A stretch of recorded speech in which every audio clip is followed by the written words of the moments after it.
A armadura de Deus.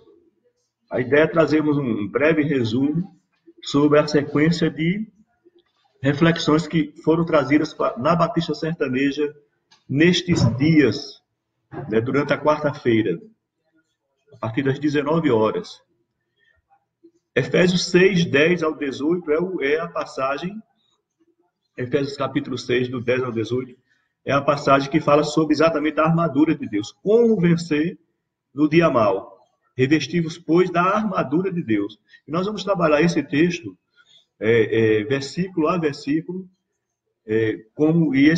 essa proposta foi o fechamento, então, da sequência de estudos sobre como vencer os inimigos do homem. Quais são? A carne, o mundo e o diabo. A palavra de Deus em Lucas capítulo 10, versículo 19, diz o seguinte: Temos autoridade em Jesus. Quando ele diz assim, eis que vos dei autoridade, no caso, nosso Senhor Jesus disse, eu vos dei autoridade para pisar serpentes e escorpiões e sobre todo o poder do inimigo e nada vos fará dano algum. Lucas capítulo 10, versículo 19. Devemos aprender a usar nossas armas, pois, diz lá em 2 Coríntios capítulo 10, versículo 4, pois as armas da nossa milícia não são carnais, mas poderosas em Deus para a demolição de fortalezas. Aquele que é comprometido ou quer se comprometer com a causa do reino de Deus, na evangelização, na propagação de justiça e paz, na propagação do reino de Deus, ele tem que ter essa consciência que as armas da nossa milícia, ou seja, da nossa ação contribuidora para que o reino de Deus seja expandido, essas armas não são carnais, mas poderosas em Deus para a demolição de fortalezas. Lá em Efésios capítulo 6, versículo 10, é o primeiro versículo que a gente mexe da sequência, finalmente, diz o seguinte, finalmente fortaleçam-se no Senhor e no seu forte poder. No Senhor temos a força para vencer. Até porque a guerra é de interesse dele que nós vençamos, porque nós estamos comprometidos com exatamente os interesses de Deus, com a expansão do seu reino. No Senhor temos a força para vencer. Aí nós, na sequência, o autor, o apóstolo Paulo, ele faz uma analogia, ele faz um paralelo ilustrativo entre as armas de Deus entre as armas de Deus, exatamente, e a armadura do soldado romano, que era constituída de capacete, de couraça, de cinto, de escudo, de espada e de sandálias. O soldado romano. Uma outra observação que é importante é que se trata de uma guerra. O apóstolo Paulo, quando ele diz assim, a nossa luta não é contra a carne nem sangue, mas contra principados e potestades. E antes disso ele fala, como vencer no dia mau. É um contexto de litígio, é um contexto de guerra, é um contexto que pode vir nele perseguição, calúnia, difamação, pode vir angústias profundas, lutas internas, lutas externas, lutas sobrenaturais de uma forma geral. E nesse contexto, só com a armadura de Deus. Por que existe essa investida contra aquele que quer servir ao Senhor? Eu quero deixar bem claro agora, nesses minutos que nós que estamos aqui na reflexão, que a armadura só é adequada, só é ajustável, só é moldável naquele que está comprometido com a expansão do reino de Deus, com a glória do nosso Senhor Jesus Cristo.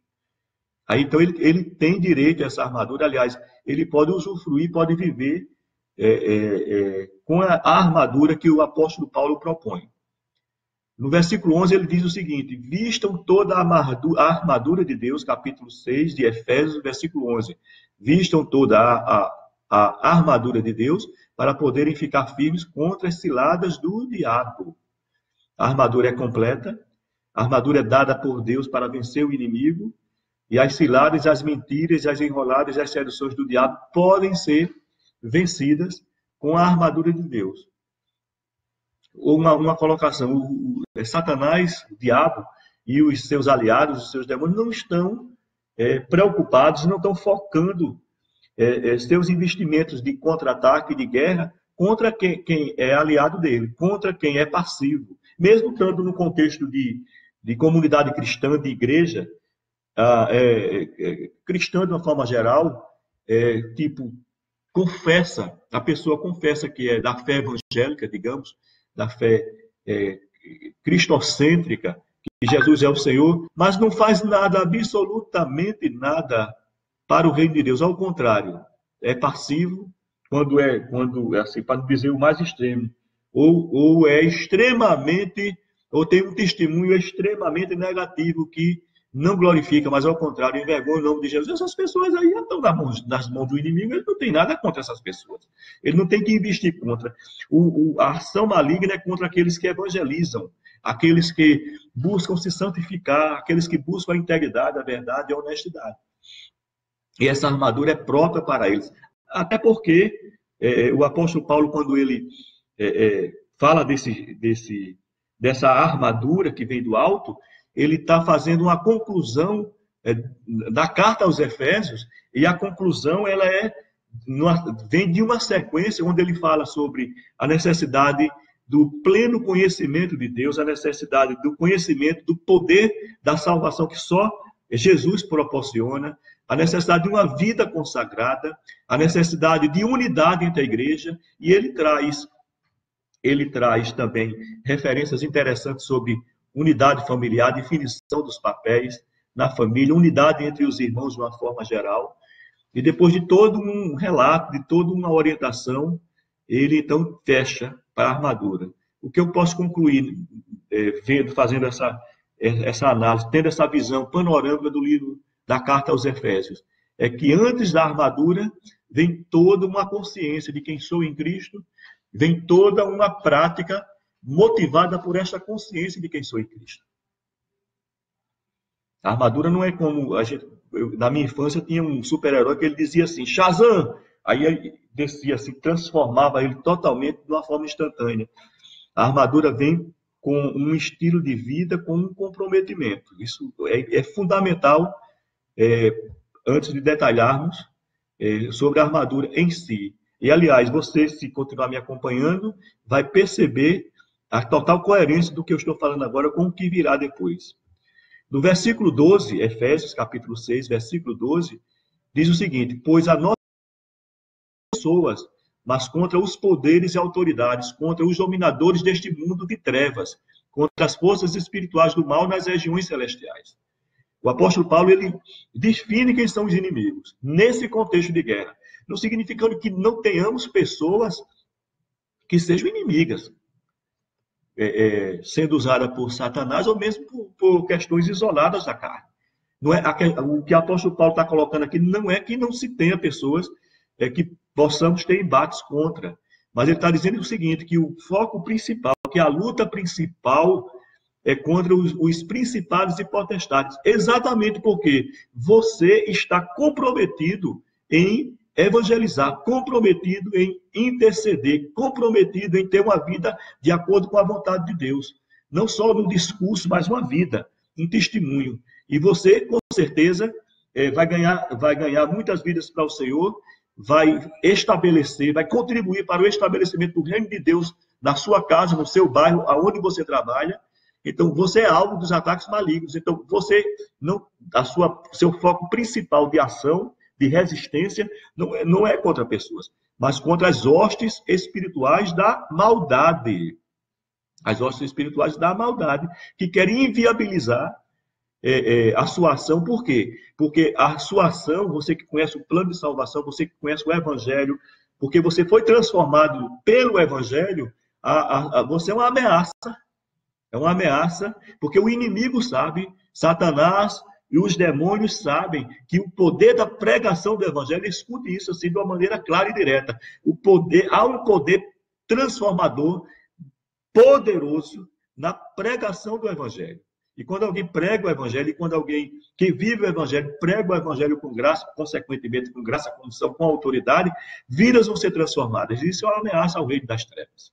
Então você é alvo dos ataques malignos. Consequentemente, seu inimigo não são pessoas, ou seja, não é a carne, mas são os principados e potestades. Ele enumera aqui, o apóstolo Paulo fala em 3 aspectos: contra os poderes e autoridades, contra os dominadores deste mundo, é a segunda, contra as forças espirituais do mal nas regiões celestes. Ou seja, são os espíritos decaídos que caíram com Satanás. Há uma alusão indireta, não explícita, mas é uma alusão que é a terça parte das estrelas do céu, e a gente entende que isso significa que um terço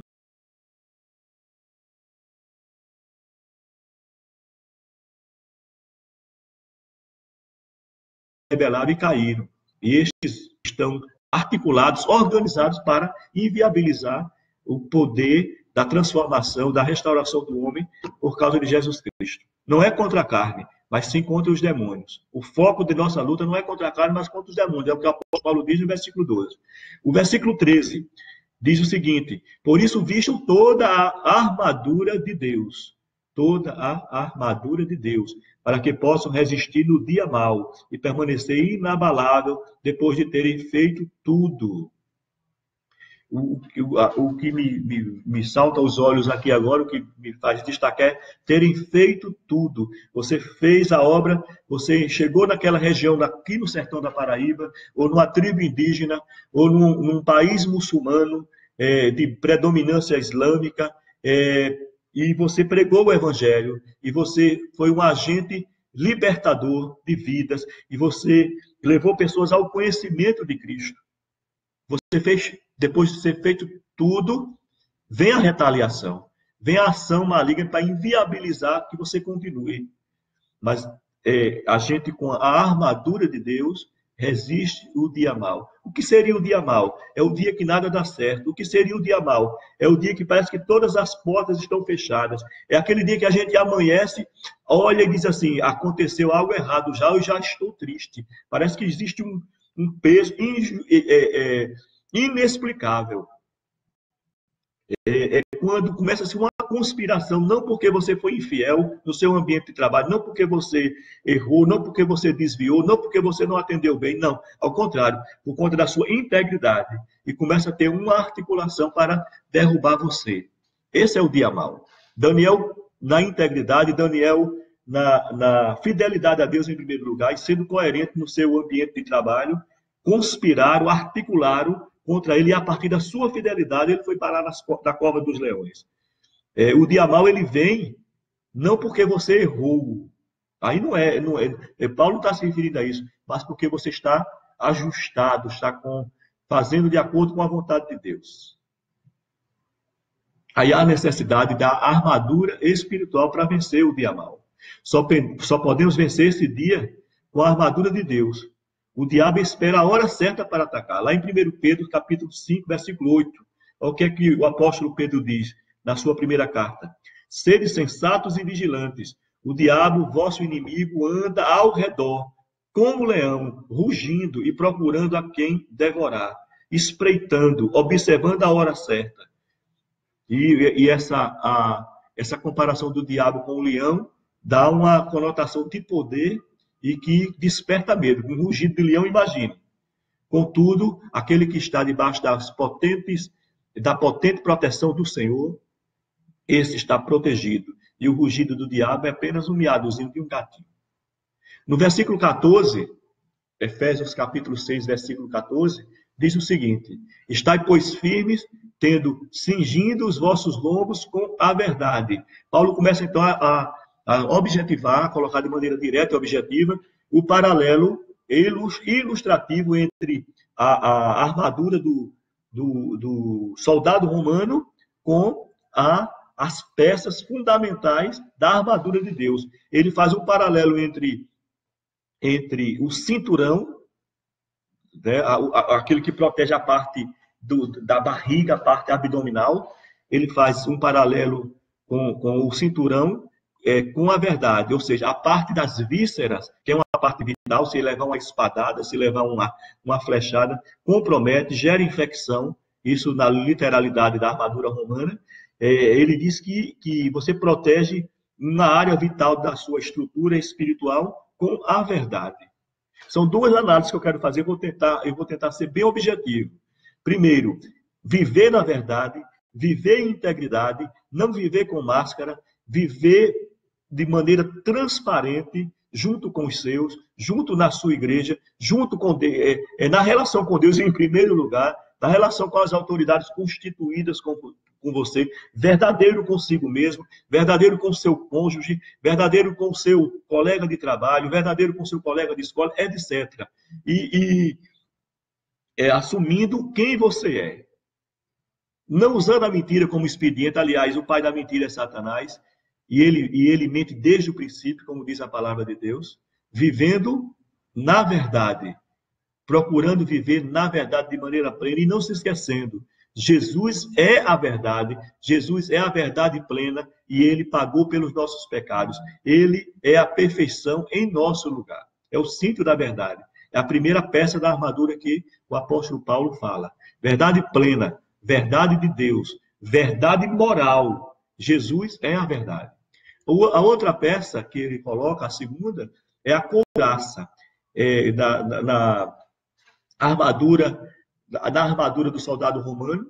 Ela protege o peitoral, protege essa parte de cima, que envolve fígado ainda, né? Tá meio da base da costela aqui, envolve pulmões e o coração, que são os órgãos vitais. Ou seja, sem a justiça, nós estamos fadados a perecer na guerra. Sem a verdade, a morrer na guerra, porque nós estamos vulneráveis. Verdade, Jesus é a verdade, temos que ser verdadeiros, íntegros e transparentes. Justiça, temos que viver em justiça, temos que fazer a justiça, temos que agir em justiça, temos que avaliar, julgar num contexto específico, não como juiz, mas nas avaliações de ações e decisões com justiça. Justiça divina é perfeita, justiça em Jesus. A palavra de Deus em Romanos capítulo 8, versículo 1 diz: nenhuma condenação a mais para aqueles que estão em Cristo Jesus. Nenhuma condenação a mais. Ou seja, e confiar na justiça de Jesus, que foi justiça em nosso lugar. Nós somos justificados em Cristo Jesus. Essas duas peças da armadura espiritual, elas são fundamentais. Se eu vivo uma mentira, eu não tenho estrutura, eu vou, com certeza, morrer espiritualmente. Se eu vivo, e por conseguinte, não tenho força para a batalha espiritual contra as hostes da maldade. E se eu vivo numa prática de injustiça, eu também não tenho condição de vencer a Satanás e seus demônios. Numa vida de injustiça. Mas tem um outro aspecto aqui que está ligado a Cristo. Jesus se fez justiça em meu lugar. Eu vou até onde o Senhor Jesus me dá graça. E eu vou me esforçar ao máximo. Mas nós sabemos, embora se esforçando até o máximo, nós não conseguimos a perfeição. Por isso precisamos da justiça divina, no sentido de que Jesus nos justificou. Ele pagou em nosso lugar e foi justo em nosso lugar. E satisfez a justiça de Deus. Eu estando assim, eu estou então protegido com a verdade e protegido com a justiça, que na analogia é o cinturão que protege a parte da barriga, do abdômen, e a couraça que protege os órgãos vitais, pulmões e coração. O terceiro componente da armadura, que o apóstolo Paulo traz e faz um paralelo, a sandália do Evangelho da Paz. Calçando os pés, versículo 15. Calçando os pés com a preparação do Evangelho da Paz. O poder do Evangelho. Devemos conhecer e crer no Evangelho. É forte, verdadeiro. Estamos alicerçados no Evangelho. Antes da evangelização, que é a conotação imediata, quando a gente fala do Evangelho da Paz, lembrando daquele texto que diz assim: ó, quão formosos são os pés daqueles que pregam o Evangelho da Paz. Que está lá em Romanos, no capítulo 10, uma alusão ao livro de Isaías. Mas antes disso, estar calçado com o Evangelho da Paz é estar sabendo porque é da fé evangélica, passou pela experiência do novo nascimento, tem clareza do que Jesus fez na cruz do Calvário, porque Jesus se tornou gente como a gente, porque Jesus passou pelo processo de cruz, porque Jesus passou pelo processo de morte, porque Jesus passou pelo processo de sepultamento, porque Jesus teve que ir ao Hades tomar as chaves da morte de Satanás, porque Jesus subiu aos céus, porque Jesus está à direita do Pai Todo-Poderoso. Essa convicção que traz como consequência a convicção pela fé, uma convicção plena, traz como consequência o novo nascimento, como dádiva, como bênção, o novo nascimento. Eu sei quem tenho crido, eu conheço o Evangelho, eu vivo o Evangelho, e o Evangelho é real, o Evangelho é sólido, é concreto, é inabalável. Eu piso firme. Numa guerra tem que pisar firme. No combate com o inimigo tem que pisar firme. Imagine descalço. Um caco de espada, um pedaço de lança, um pedaço de pau, uma frepa, um toco. Você não consegue andar firme. E sem pisar firme não tem como vencer. E sem pisar firme não tem como vencer a guerra. E uma sandália, o evangelho, calçar os pés com o evangelho, é uma sandália, é um coturno. Eu estou me lembrando do soldado do exército, da polícia militar. O coturno é uma coisa, essa estrutura que dá base para você pisar firme, sem medo de ferir os pés, ela nos leva a pregar o evangelho. Ó, quão formosos são os pés daqueles que pregam o evangelho. O estar firme, tem um texto que eu acho muito interessante, que está lá em Colossenses, no capítulo 2, versículos 6 e 7. Pisando firmes, sendo assim da mesma forma como recebestes a Cristo. Olha o que o texto diz, vou repetir. Sendo assim, da mesma forma como recebestes a Cristo Jesus, o Senhor, também andai alicerçados e edificados nele, transbordando em gratidão. O Evangelho da Paz é alicerce, é base. É a base para a edificação geral. Pregando o Evangelho, e disse-lhes, ide por todo mundo, o Senhor Jesus disse, pregar o Evangelho a toda criatura. Precisamos dessa base para também, não só pregar o Evangelho, mas para enfrentar as hostes da maldade, que é por ser um componente da armadura espiritual. Depois, o apóstolo Paulo ele faz um paralelo entre o escudo, capítulo 6 de Efésios, versículo 16. Ele diz o seguinte, tomando sobretudo o escudo da fé, com o qual podereis apagar todos os dardos inflamados do maligno. Aí sem fé não dá, né? Sem fé é impossível agradar a Deus. Sem fé é impossível agradar a Deus. Nós não temos condições de permanecer, porque tem muitas ações do próprio Deus que é mistério, que a gente não compreende, que a lógica não encaixa. Tem muitas decisões e muitas permissões do nosso Deus que nós não alcançamos. E o mundo espiritual é um mundo que não se vê com os olhos carnais. O mundo espiritual é um mundo também que não se alcança, nós não assimilamos, não apreendemos o todo de uma forma... a nossa mente é pequena em relação a isso. Por isso que tem que ter fé. Fé na palavra, fé nas promessas de Deus, fé no poder, principalmente fé no poder salvífico da palavra de Deus, de resgate e de restauração da palavra de Deus. Nós somos filhos de Deus, co-herdeiros com Jesus. Mas sem fé é impossível agradar a Deus. Por isso que a palavra diz isso. Porque sem fé nós somos como a onda do mar, que vai, que vem. Aí tem outra passagem que diz assim, que eu acho que está conectado também à fé, porque não tem fé na salvação. É como a folha seca caída no chão, que vai para onde o vento levar. Conduzido pelas emoções, conduzido... A primeira dificuldade, você recua. A primeira dificuldade, você desanima. Da primeira dificuldade, aí deixa de ir para a igreja. Vai à igreja 2, 3 vezes. Exemplo, por que a igreja? Porque a igreja é local de fortalecimento. Eu não estou falando do formato da igreja, seja arquitetônico, seja quantidade de pessoas. Eu estou falando de congregar, de estar envolvido com pessoas mais experientes, com autoridades espirituais, e você crescer junto, né? E você está envolvido. Mas sem fé se abate, sem fé vem a dúvida com relação à autoridade que nós temos em Cristo de expulsar demônios, por exemplo. Sem fé vem a falta de combate quando parece que tudo está perdido. O justo viverá pela fé. Não olhe as circunstâncias, olhe o amor de Deus. Sem fé é impossível agradar a Deus. Tomando, sobretudo, o escudo da fé, com o qual podereis apagar todos os dardos inflamados do maligno. Os dardos são setas, são flechas envolvidas em um tipo de estopa, de pano, embebidos em óleo e lançados.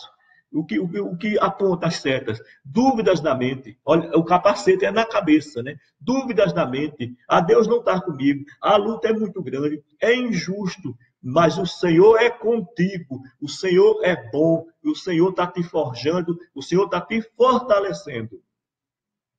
Né? A parte do escudo, melhor, não o capacete. Capacete é daqui a pouco. A parte do escudo. Então, quando vier as setas, você rebate.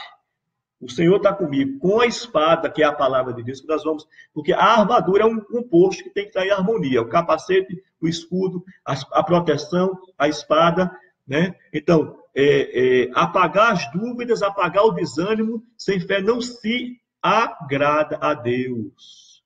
Hebreus 11:6 diz o seguinte: sem fé é impossível agradar a Deus, pois quem dele se aproxima precisa crer que ele existe e que recompensa aqueles que o buscam. E lá em Hebreus capítulo 10, versículo 38, falando sobre fé também. Mas o meu justo viverá pela fé. E se retroceder, não me agradarei dele. Não é possível vencer uma guerra sobrenatural no mundo imaterial se não tem esse recurso fantástico que o apóstolo Paulo faz um paralelo com o escudo da armadura romana, sem outro componente. Você vai ter dois componentes do versículo 17. O capacete da salvação e a espada. O capacete da salvação protege a mente, protege a cabeça. Né? Firmeza, falando sobre o capacete da salvação, que é a realidade de salvação. Firmeza da salvação. Em Efésios capítulo 2, versículos 8 e 9, o texto é muito claro com relação à salvação. É possível ter certeza de salvação hoje. É possível vibrar com a salvação hoje. E as consequências positivas de ter convicção de salvação hoje. Isso é fundamental. Isso é protetor. Não se vence Satanás e os demônios sem essa convicção. E ele tenta minar essa convicção, relativizando com obras, relativizando que só vai se confirmar isso após a morte, relativizando, descredenciando o poder, trazendo dúvida quanto ao poder substitutivo e vicário de Jesus, ou seja, expiatório, ou seja, a verdade bíblica que diz: Jesus pagou o preço para a nossa salvação. Ponto, eu creio nisso. E não é pelas obras, está em Efésios capítulo 2, versículos 8 e 9. E não é por merecimento pessoal. Não significa dizer que eu não vou buscar fazer boas obras, a consagração, uma vida íntegra. Mas eu não consigo, por conta da minha natureza pecaminosa, a perfeição. E só perfeitos são salvos, entenda isso. Por isso Jesus veio para ser perfeito em nosso lugar. Mas isso não nos exime do compromisso em buscar a santidade e a fidelidade a Deus. Muito pelo contrário. No momento em que o Espírito de Deus percebe, o que o Deus Pai percebe da nossa negligência, isso o entristece. Compromisso em santidade por causa da gratidão. Compromisso em santidade por causa do nosso espírito que está vivificado. Mas eu preciso dessa firmeza, dessa segurança. Eu sou salvo. Porque se eu sou salvo, sou filho de Deus. Porque se eu sou salvo, eu estou debaixo da proteção do Senhor. Porque se eu estou salvo, eu faço parte do corpo de Cristo. E, consequentemente, glorifico a Deus através das minhas ações. Porque se eu sou salvo, nenhuma condenação há mais para mim, porque eu estou debaixo do sangue de Jesus. E isso é fundamental no embate contra o inimigo. Do contrário, eu vou estar com a cabeça, na analogia, uma cabeça vulnerável. Qualquer tiro, qualquer flechada na cabeça atinge o cérebro e é fatal. Eu não tenho condição de vencer o inimigo. Justiça, verdade, olha, é só um paralelo, não tem nada a ver com a armadura romana especificamente, literalmente. Justiça, verdade, fé, salvação.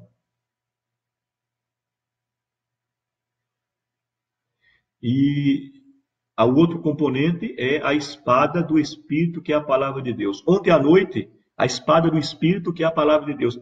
Ontem à noite eu perguntei na igreja quantas pessoas já leram a Bíblia completa. 2 pessoas, nós tínhamos uma média de 50 pessoas na igreja. Imagino que se mais pouca coisa, se menos pouca coisa. E eu perguntei, o Novo Testamento, 5 ou 6 pessoas disseram, confessaram que leram o Novo Testamento. Um dos grandes problemas nossos é não conhecer a palavra. O meu povo perece por não conhecer as Escrituras. A palavra de Deus, firmeza na salvação. Jesus nos escolheu para a salvação. Voltando aqui sobre a questão do capacete ainda. Entretanto, 2 Tessalonicenses 2,13, que eu esqueci de ler esse versículo é muito pertinente e muito oportuno. Entretanto, devemos sempre dar graças a Deus por vós, irmãos amados pelo Senhor, porque Deus vos escolheu desde o princípio para a salvação, pela santificação do Espírito e fé na verdade. O Senhor vos escolheu desde o princípio. Veja bem, a convicção da salvação. Escolheu para quê? Para a salvação, desde o princípio. Se o Senhor escolheu e você passou por essa experiência de novo nascimento, que gera em nós convicção de salvação, não pode questioná-la, não pode vacilar, não pode duvidar dela. Se aproprie da salvação, que é direito seu, porque Jesus pagou em seu lugar e lhe salvou. A questão da palavra. Então, as pessoas não estão lendo a Bíblia. Né? E parece que em muitas delas parece que há um bloqueio com relação a ouvir a palavra também. Ouvir a palavra também. Eu estava ouvindo outro dia, algumas pessoas até provocam no Facebook, né, e em outros órgãos, que fazem uns paralelos até desproporcionais. Tipo assim, coloca até apelativo. Eu estou colocando aqui o versículo, mas se fosse uma fofoca, você leria. É aquela coisa meio de chantagem, né? Não dá para comparar, né? Coisas triviais, fúteis com a palavra de Deus. Mas a palavra de Deus ela tem sido rejeitada. E muitas igrejas não têm pregado a palavra de Deus.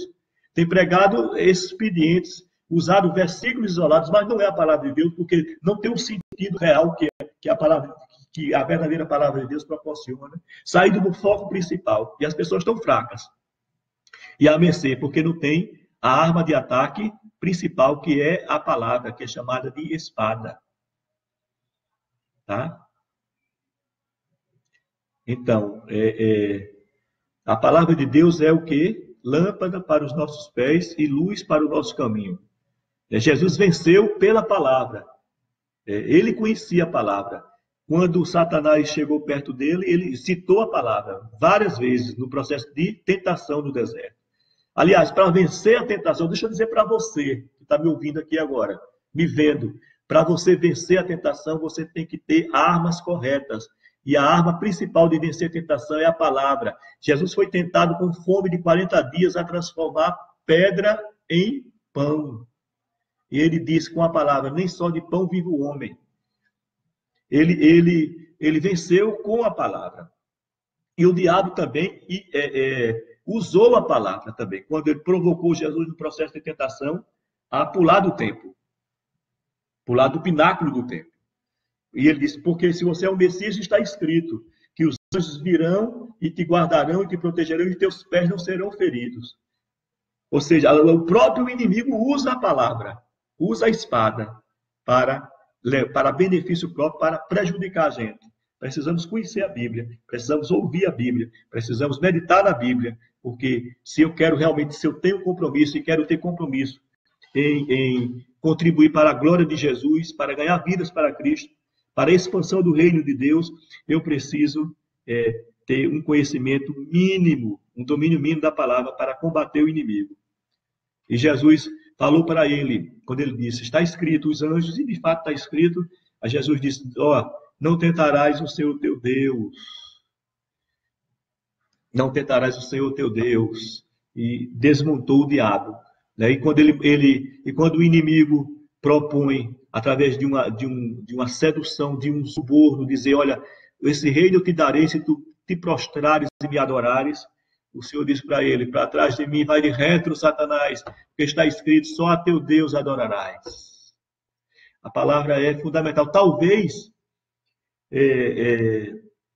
seja a principal deficiência de você, seja a falta de conhecimento bíblico, falta de conhecimento da palavra. E entenda bem, não é necessário citar o versículo, conforme Hebreus capítulo 4, versículo 12, conforme Mateus capítulo 4, versículo 1, na memória, mas citar a palavra, está escrito. Jesus não citou, até porque na época não tinha essa formatação. Isso é uma coisa bem mais para cá, de capítulos e versículos. mas ele dizia, está escrito.